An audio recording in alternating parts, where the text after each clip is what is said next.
Donc, moi, je me proposais de réfléchir sur la question de l'éthique médicale aux défis pour les soins des migrants.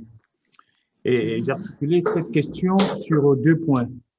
Je trouvais que l'éthique médicale a un vrai défi éthique à relever vis-à-vis de l'altérité culturelle d'une part, et d'autre part vis-à-vis de ce qui peut être appelé clairement la vulnérabilité spécifique du migrant. Alors, si on parle de l'altérité culturelle, on est sur quelque chose qui renvoie à une vision du monde, un rapport au monde. On a des philosophies ontologiques, notamment, euh, qui nous montrent qu'il y a différentes visions du monde. Il y a la vision. Donc, au niveau des philosophies ontologiques, c'est-à-dire des visions du monde, on en a trois grandes visions du monde. Le monisme tel qu'on peut le trouver avec le yin et le yang, le dualisme tel qu'on peut le trouver dans le monde occidental et le pluralisme tel qu'on peut le trouver dans d'autres univers. Dans le pluralisme, il faut entendre deux mondes tels qu'on peut le voir en Afrique et dans d'autres univers. Il y a le monde dit monde visible, qui est l'équivalent de notre monde naturel, et le monde dit monde invisible, qui est l'équivalent de notre monde surnaturel. Et derrière le monde invisible, il y a plusieurs entités. Donc, moi qui parle, je suis une unité psychosomatique, je suis apparu dans le temps et dans l'espace, j'appartiens au monde naturel. Mais une dimension de moi appartient au monde invisible. C'est le monde invisible, c'est le monde des dieux, c'est le monde des morts, c'est le monde des génies. Et je suis donc ici unité psychosomatique encore. J'appartiens au monde invisible comme une âme, mais j'appartiens aussi à d'autres instances comme mon totem, mon nom, mon placenta. Et en attaquant une de ces instances-là, on peut bien attaquer mon être. Donc, on commence à voir que le rapport qu'on a avec les choses est en fonction de sa vision du monde. Tandis qu'en Occident, on aurait un patient qui dirait, je caricature les choses pour aller vite, voilà, j'entends mon père, j'entends des voix, mon oncle qui est mort me parle, on va tout de suite psychiatriser en pensant qu'il entend des voix et des commentaires sur des voix. Mais dans d'autres univers, on peut réellement avoir un lien qui n'est en rien pathologique avec les êtres qui sont morts, sans que cela soit un signe de quelque pathologie que ce soit. Donc, la manière dont on se représente la nature d'une chose va déterminer ce qu'on fait avec la chose et comment on fait avec cette chose-là. On a donc l'objet maladie. La manière dont on va se représenter la nature de la maladie va déterminer ce qu'on fait avec la maladie et comment on fait avec la maladie. Et cette manière de se représenter la maladie, elle dépend des représentations culturelles.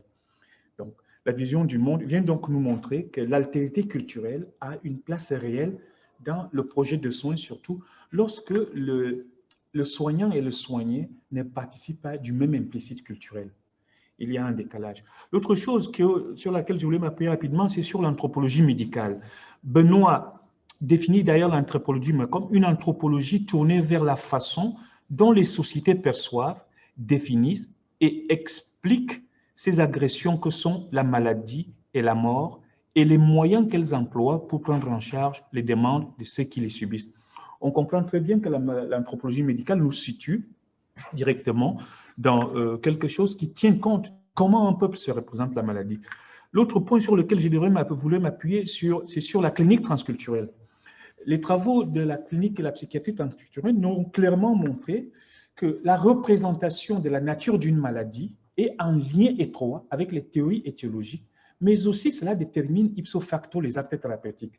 Si on pense que ma maladie est due par un germe, on va essayer soit de le neutraliser, soit de l'éliminer, soit de le réduire à l'inaction.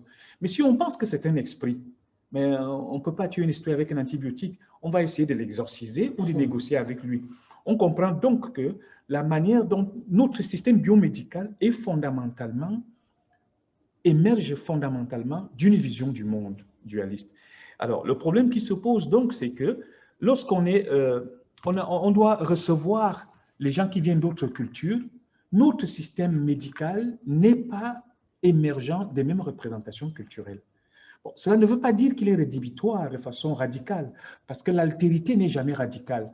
Il y a un ensemble d'éléments que je partage avec les autres qui me sont différents, mais à la limite de ce que je partage, il ne suffit pas pour annuler les différences. Il y a donc des invariants sur lesquels le système biomédical peut s'appuyer, mais il est complètement inapte sur les particularités culturelles qui sont pour autant fondateurs de la nature de la maladie et même du soin.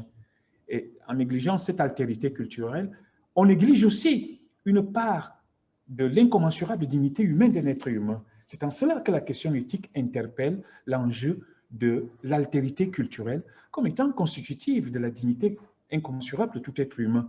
Le soigner sans son altérité culturelle, c'est faire du soin vétérinaire d'une part, ou encore c'est de ne soigner en lui que ce qui correspond à ce qui me revient, ce qui n'est qu'une autre manière de nier son intégrité humaine. Donc l'éthique nous commanderait à tenir compte des particularités culturelles en termes de dignité humaine globale. Pour aller vite, l'autre point sur lequel je mets l'éthique au défi des soins des migrants, c'est la question de la vulnérabilité. Peter Kant définit la vulnérabilité comme le fondement éthique, dit le principe qui prescrit au fondement de l'éthique le respect, le souci et la protection d'autrui et du vivant en général sur la base du constat de la fragilité, de la finitude et de la mortalité des êtres. La vulnérabilité, finalement, est un tropisme de l'urgence médicale et même éthique. On a l'UNESCO qui définit aussi les missions du soin, engage auprès des personnes plus vulnérables que d'autres, plus dépendantes, plus menacées dans leur dignité, leur liberté, leurs droits. Alors, qu'est-ce qui me fait arriver à l'éthique de la vulnérabilité? C'est parce que la question de la vulnérabilité que j'élève en termes de... ça ne bouge pas? Non. La question de la vulnérabilité, donc, que moi je pose, elle est classique, c'est l'âge, c'est la maladie, on les connaît toutes ces vulnérabilités et tous nos systèmes de soins et juridiques tiennent compte de ces vulnérabilités. Seulement, ce que je m'aperçois, c'est qu'il y a une vulnérabilité, celle que j'ai dit, une vulnérabilité spécifique aux migrants. Le simple fait d'être migrant nous place en position de vulnérabilité. Et on a des études qui ont montré qu'ils ont plus de problèmes psychopathologiques, plus de problèmes d'accompagnement social, moins d'accès aux soins pour tous les traitements techniques qu'à soi, et qu'ils sont dans une vulnérabilité spécifique qui, si elle n'est pas prise en compte, j'ai aimé la photographie qu'on nous a montrée tout à l'heure, mettre tout le monde au même niveau, si on nous met la même base, c'est de la justice. Cette justice-là est inique. Par contre, tenir compte des fragilités des uns pour les remettre au même niveau, ça c'est de l'équité. Or, avec les migrants, on se comporte toujours comme si on part sous la même base, ce qui n'est pas vrai. Le statut des migrants est absolument lié à une fragilité, une vulnérabilité. C'est elle que je propose d'appeler vulnérabilité spécifique du migrant. En tenir compte sera aussi une éthique, ça sera aussi permettre à ceux qui puissent accéder à tous nos soins à peu près comme tout le monde. Voilà, bon, on continue. Alors, cette responsabilité que je trouve aussi au point de vue de l'éthique, voilà, il faut qu'on y aille, c'est elle qu'on peut retrouver dans la philosophie de Ricoeur qui parle de la responsabilité morale à l'égard d'autrui. C'est le fait du vulnérable, et, en tant qu'entité remise aux soins de l'agent, l'objet ultime de notre responsabilité. Et dans sa philosophie, Emmanuel Levinas plaçait la vulnérabilité au cœur de l'éthique.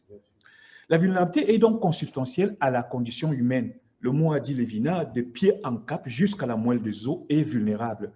La vulnérabilité se saisit spontanément à travers ce qu'il appelle l'expérience du visage qui engage. Il s'agit de viser l'autre personne qui, dans ce visage, m'apparaît à la fois dans sa nudité sans moyen. On comprend donc que la question de la vulnérabilité est une préoccupation éthique.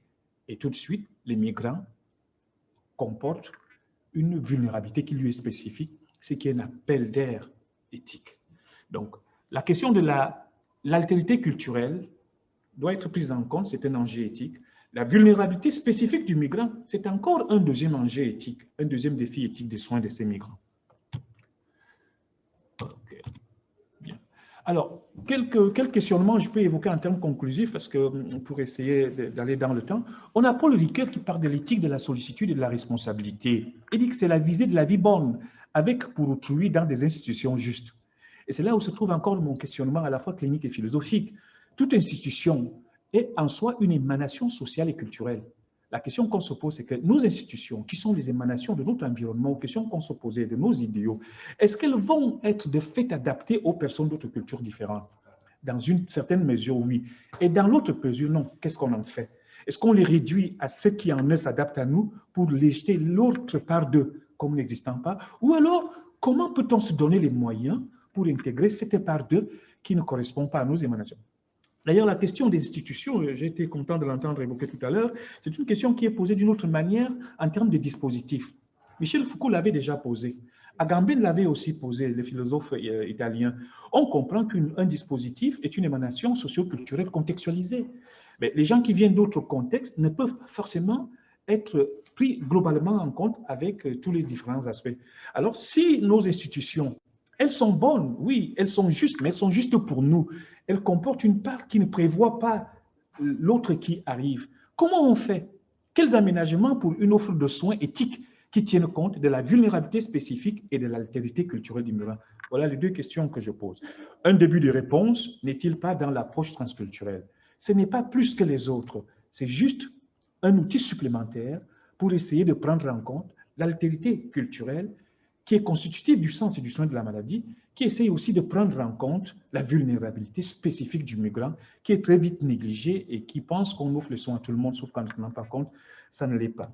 Et l'approche transculturelle, c'est donc un dispositif qui a été conçu depuis des Véreux, repris par Nathan, Maïros Moreau, etc., qui consiste en des indications.